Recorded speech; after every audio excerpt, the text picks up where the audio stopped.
One key insight is the value of aligning performance metrics with organizational objectives. Metrics such as order accuracy, inventory turnover, and on-time delivery are not just numbers. They provide actionable insight into how well the supply chain supports customer satisfaction and profitability.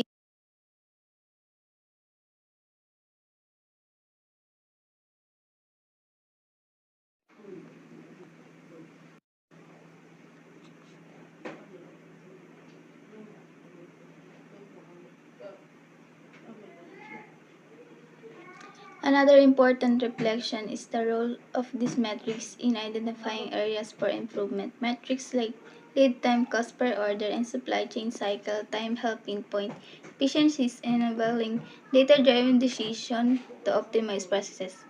Additionally, customer-focused metrics such as perfect order to rate and customer satisfaction emphasize the importance of delivering value to end users.